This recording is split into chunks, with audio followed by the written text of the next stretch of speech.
was adversely affected by my being in Scientology. He was very cool, you know, but he wasn't into it.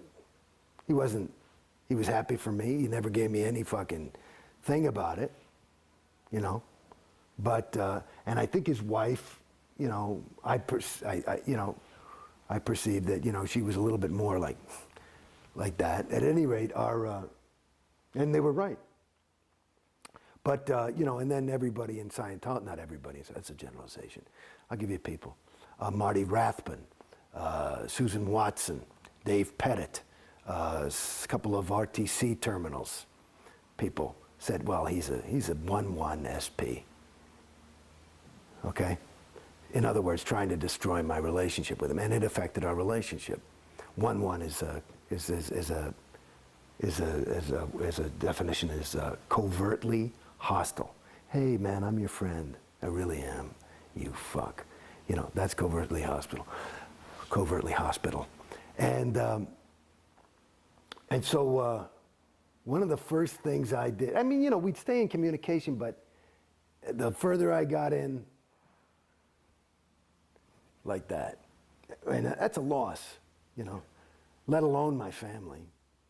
You know, no, but my family, you know, shit, they don't fuck with me or anything, you know, but I've never been closer now that I'm out, you know, because they weren't into it. Everybody was totally respectful of me. Nobody ever said, you know, my mother said one thing once, you know, I just don't think it, you know, allows for the grace of God or something. That was the all, something, you know, because she's a big Christian thing. Of course, I whipped out the whiz book and I gave her the right answer and handled her, you know. But the thing with Dave, this is just the other thing when I was thinking about I was laughing is as I got out, when I got out, one of the first people I went to go see was David. And, you know, his whole family was out of town, and I was just moving here, and now we live in the same city. And so I went over to his house, and, you know, we were just walking around, and we talked about it a little bit, just a little bit, you know, because I just said, oh, by the way. Yeah, I said, oh, okay. So we started to talk a little bit about, like, you know, OT levels and stuff like that, you know. And, you know, he doesn't watch South Park or whatever the fuck, but, you know, he doesn't know this whole... So, you know, what is that? You know, what is the, you know, what were you into? Why, what is the OT? Or, you know, or so, I don't know what if he asked the question, but somehow I went and I explained to him. And here I am, you know, just kind of basically, it just walked out the door. And it did so much for me, but I started to explain to him the story of Zeno and the loyal officers. And I tell you, fuck me. I mean, I couldn't get a third of the way through the story, and we had our faces on the floor. We were laughing so hard. I mean, you couldn't even talk. You was just, because it's retarded. It's insane. What was your reaction, though, when you saw the packet with the info? How did you react? Well, that's the other thing I got to say. I mean, like I had told you earlier, I had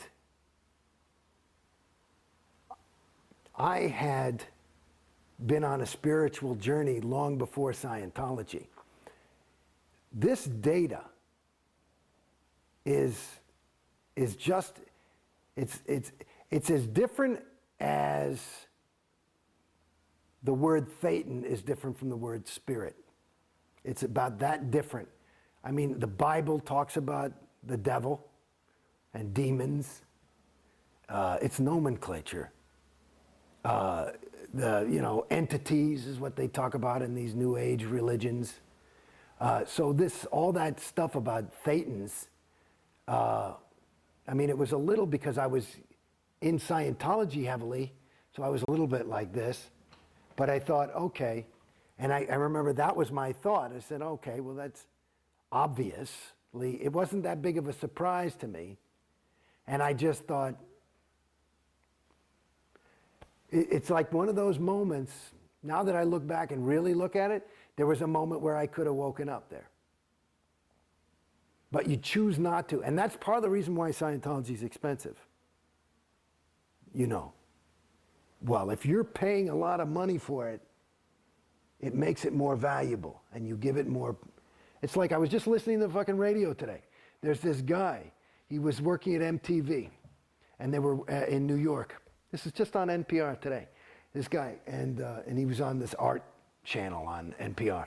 And he was working at MTV, and they were talking about packaging and marketing and how important it is. And the guy, and he was talking and saying it was important, and that it was, this other guy said, it's not that important. He says, bullshit. And they had a little bit of an argument, and he said, well, let me see, let me show you something.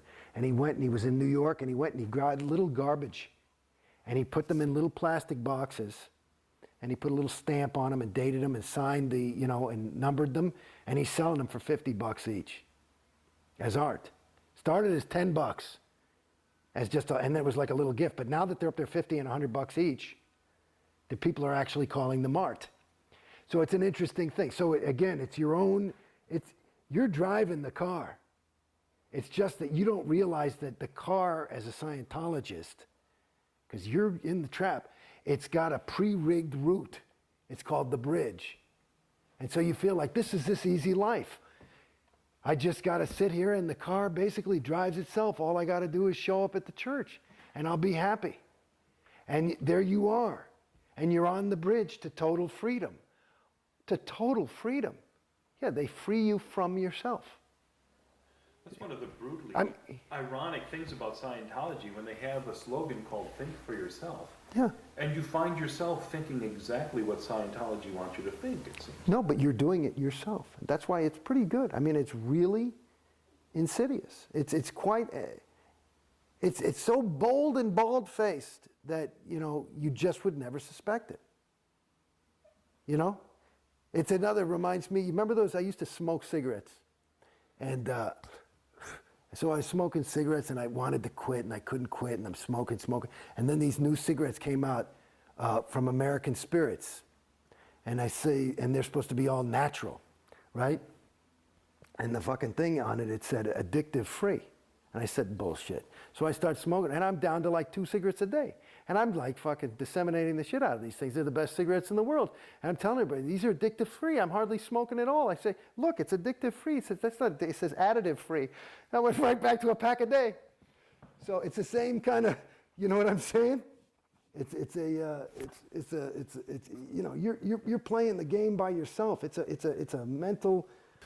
Well, I don't think it's fair to say by yourself, because it seems like this entire structure of Scientology has been built to funnel you onto the bridge and keep you on the bridge. Yes, yes, and those people that I suspect, again, I'm not an expert, and this is some of the things. This is one of the things that I can't fully confront yet. I can say that, in my opinion, that the lion's share, at least. Well over 99% of your Sea Org people are the truest of the true believers, okay?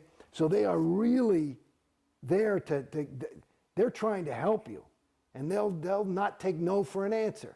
It's like, you know, your son wants to touch the stove, and, you know, you're willing to physically stop him, even though he's sure that he wants to see that beautiful blue thing that's dancing there and touch it, right? And maybe even put his hair in it or something, you know what I mean? He doesn't know what fire is. They are willing to give their lives practically to keep you on the bridge, because this is for your own good. So, but they are doing it. That's just one individual, and that individual is doing his job. There's not a lot of them that need to be told to get up in the morning. They're on autopilot too, but the whole group is, it becomes, you know, this living, breathing thing. And the thing that I haven't quite confronted is, I can't quite see what the fuck anybody gets out of it. Like, you know, is COB, does he want $300 million? Is that what it is? Does he want $1 billion? And COB is David Miscavige. I mean, is that it? Is it just his power hard on? Is, you know, or is it just insanity? You know, I mean, I wonder, is LRH, was he just crazy? You know, there are people, maybe he was an SP, you know, whatever. But I don't know. I mean, the jury's out for me. I haven't, like I said, I can't confirm. I don't see what the fucking, like, if I wanted money,